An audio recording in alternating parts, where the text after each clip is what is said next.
Hi guys, welcome to CodeCamp Challenges. My name's Jordan and today we're going to be building a super awesome game called Jetpack Jam. Now Jetpack Jam is kind of like Flappy Bird except a whole lot more awesome. We're going to have obstacles we can avoid, bad guys we can avoid, and it's even more awesome because we've got jetpacks.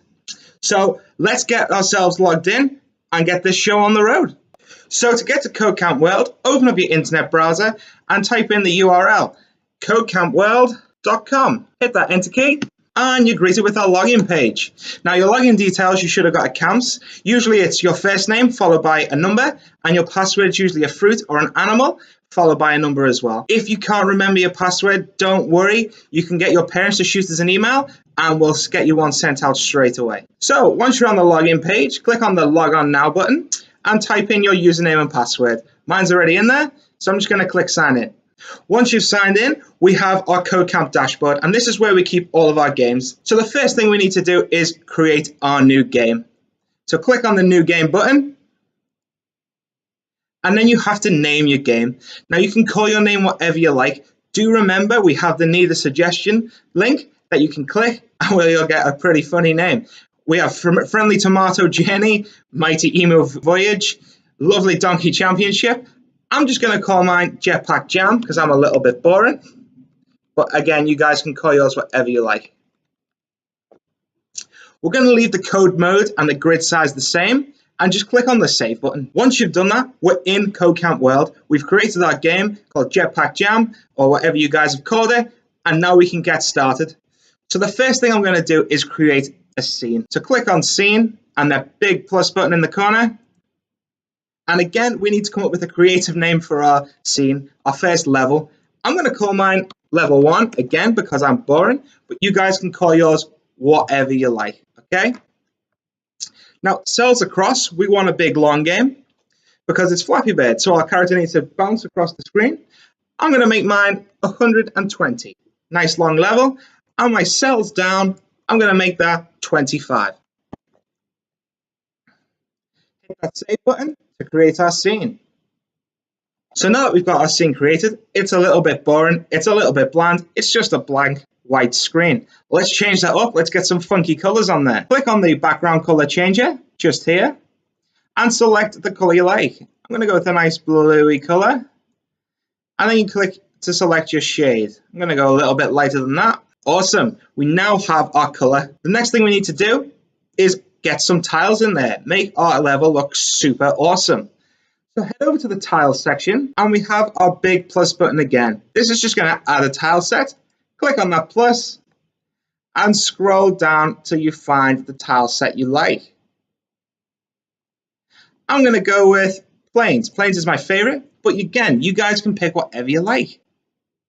I'm going to use this tile set and it pops in just there. Remember guys, you can add as many tile sets as you like, but for now I'm just going to stick with this one.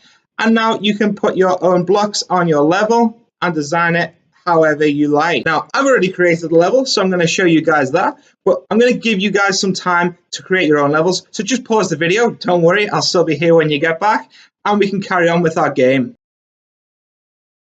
Welcome back guys, I've just designed my level. I'm sure you guys have designed super awesome levels as well. Here just to check mine out, pretty good level, scrolling across, going right the way to the end.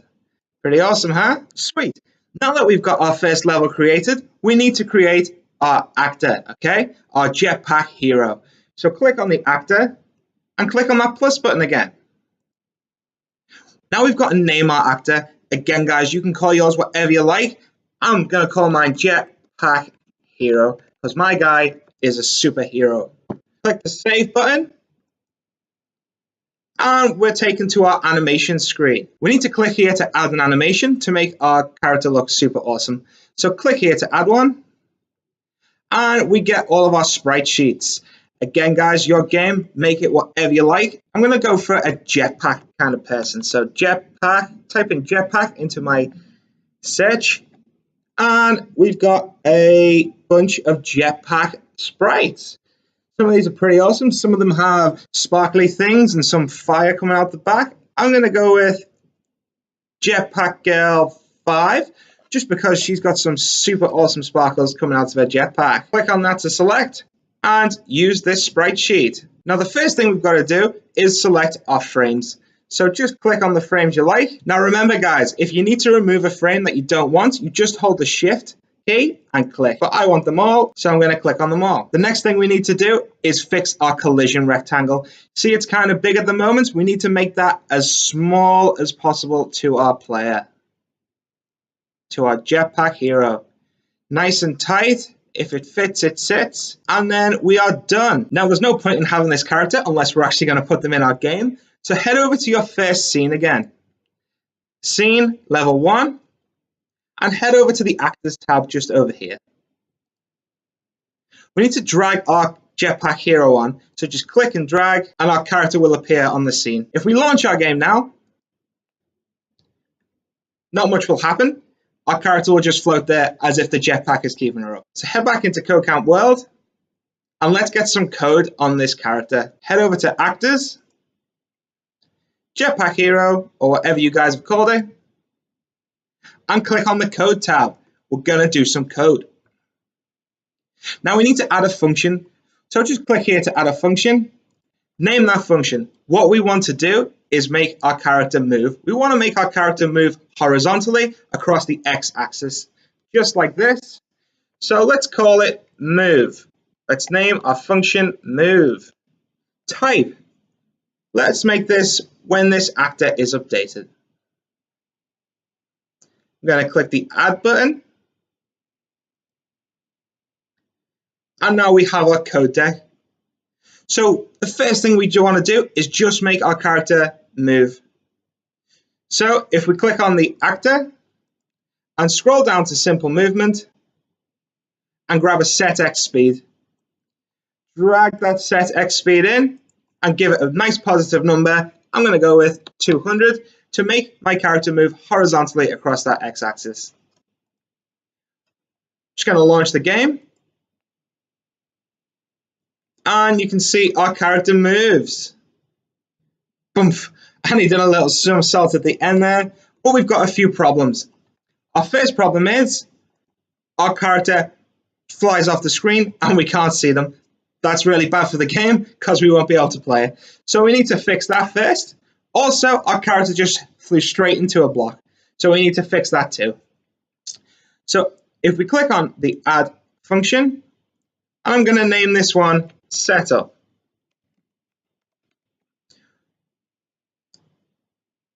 In setup, we're going to click on when this actor is created, and we're going to click on that add button again. The first thing we need to set up is getting our camera to follow our actor. So that's in actor, right at the top, make camera follow. Just drag that over and make the camera follow our actor. So if we launch again, our character should move across the screen and the camera should follow. And we're going to hit a tile and do all those flips and we're stuck. Okay, not a very entertaining game at the moment. We're going to fix that up. So head on back into CodeCamp World. Now in Flappy Bird, when we hit a tile or an obstacle, our character dies and we go back to the start of the level. So we need to do that code now. So we need to add a function. We're going to name it crash. And the type's going to be when this actor hits a tile. So when our actor hits one of our tiles that we designed our level with, we're going to go back to the start of the level. Click on add. And you'll notice we've got when this actor hits a tile. We need to go into scene and grab a restart current scene. Launch a game, let's see what happens. So our character will fly across the scene and he hits a tile and we've restarted. So that's good. So now whenever we hit a tile, we'll just jump back to the start level, get another go.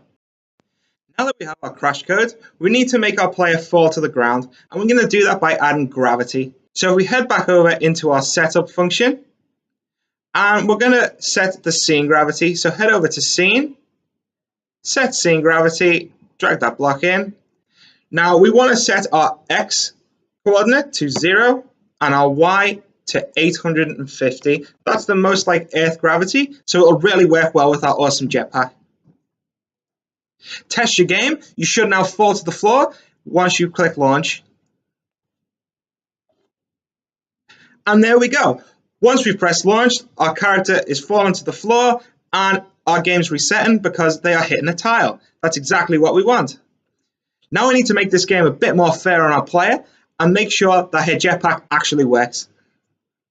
So to make our character's jetpack work, we're going to need to add a new function to make sure that when we click our mouse, our jetpack kicks in and our character has the ability to avoid all the obstacles and all the bad guys. So click on add to add a new function. And we're going to name this jetpack.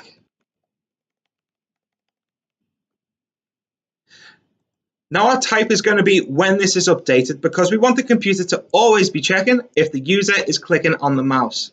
And we're going to click add. Now the first thing we need to do is ask the computer a question. This is going to be in the form of an if statement. So go to logic and grab an if. So if something, then do the following. We want to know if the mouse is clicked. So head over to input and is mouse down. Drag that over inside our if. So if the mouse is down, then do the following. Now, when the mouse is down, we want our character to shoot up using her jetpack. So we need to change our Y speed. So we head to actor, scroll down to simple movement, and set our Y speed.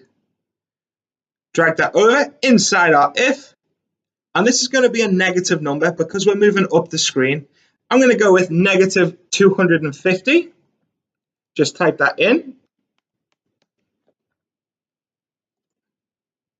And then launch your game. Now when you click, our character should shoot back up to the sky. Awesome. So now we have more control over our character and we can avoid all them obstacles. But remember, if I crash, I will burn and I will go back to the start of my level. Now that we pretty much have a basic game and our character can play through it, we need to make it a little bit more challenging. And the way to do that is bad guys, some evil dudes that can make us crash and burn. So what we need to do is head over to actors and create a new actor. So we just click on the plus button. I'm going to name mine bad guy. Again, you can call yours whatever you like. Hit that save button. And we're going to add an animation just like before. So click here to add an animation, and you guys can pick whatever you like. There's lots of sprite sheets in here. It's your game. Be creative. I'm going to go with a bat because bats can fly, and they're going to be flying directly at us. So I'm going to click on the Alien Bat 2, and I'm going to use this sprite sheet. Again, we want to pick the animations we want. Now, bearing in mind that our bad guys are going to be flying towards us from the right-hand side of the screen, they need to be facing left. So make sure you click the right animations. Once you've done that, again, we need to fix our collision box. So it's nice and tight around the bat. Next step, we need to put them in. There's no point in having them if they're not in our scene. So click on the scenes, level 1, and drag your bat guys in. I'm going to stick a few around here, making sure they've got a clear path to fly into you. Awesome. Now that you've put your bad guys in, we need to do the code so then guys fly at us. So head over to actors, and we're going to pick our bad guy. In there, we're going to shoot to our code section, and we're going to add a new function. We only need one function for these guys, so I'm going to call it setup.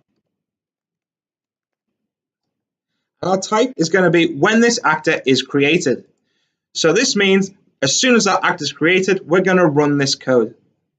Click the add button. Now the first thing we need to do is make sure our characters don't fall straight to the floor. We want our bad guys to be floating around and shooting right towards us. So what we need to do is click on set affected by gravity and drag that over. We don't want them to fall to the floor, so we need to make sure that our set affected by gravity is set to no. And the next thing we want to do is have them bad guys darting right towards us. So head over to actor, and we're going to change their X speed. We're going to set the X speed to a negative number because they're moving left across the screen towards our character. I'm going to go with minus 250. Again, it's your game, guys. Make them as slow and fast as you want. Once you've done that, let's test our game out. Let's see if they fly towards us. Yes. Okay. Oh, I've just hit one and I'm flipping over. So not much happens when we hit them. I just seem to float around and knock them about. Looks kind of crazy. She must be getting a little bit dizzy. Whoa. Okay. So let's fix that up. We need to make sure that our character dies when they hit a bad guy. So head over to our actors and our jetpack hero. Into the code section, we're going to add a new function.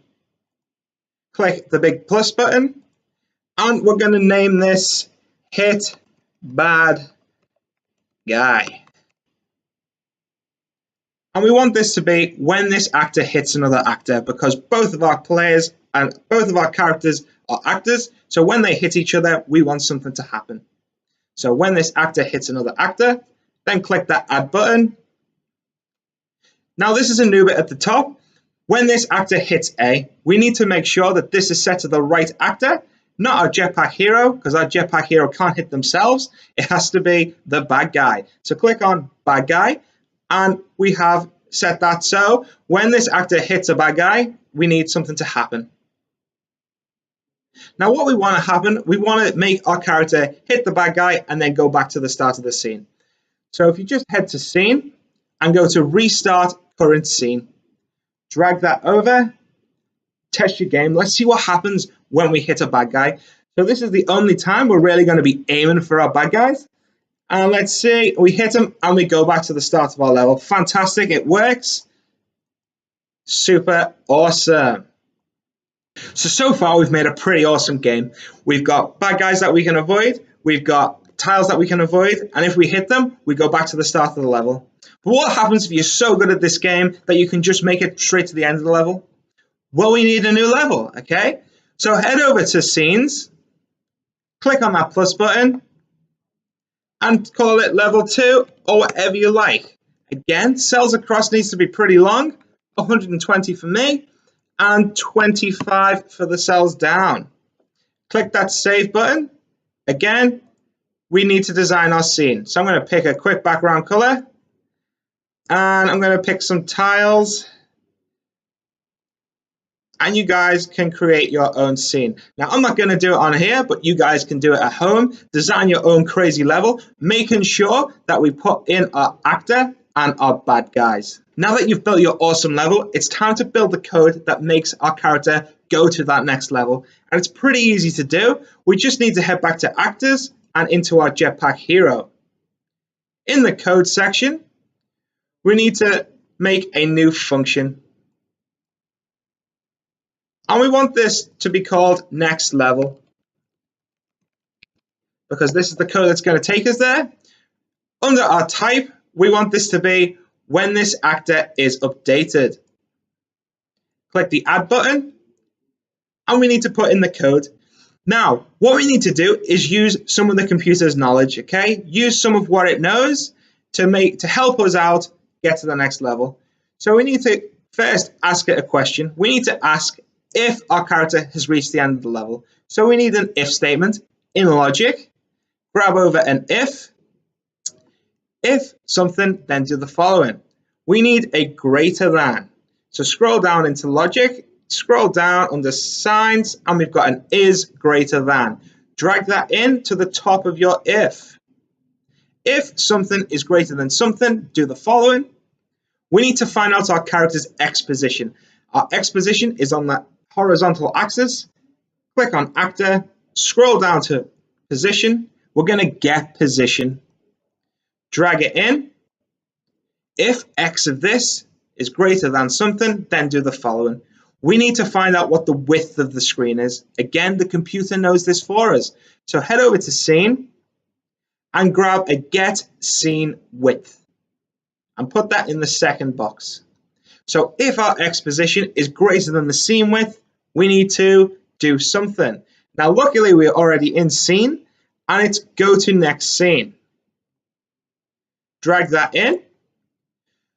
So now, play your game. When you get to the end of your level, it should shoot you straight into the new scene.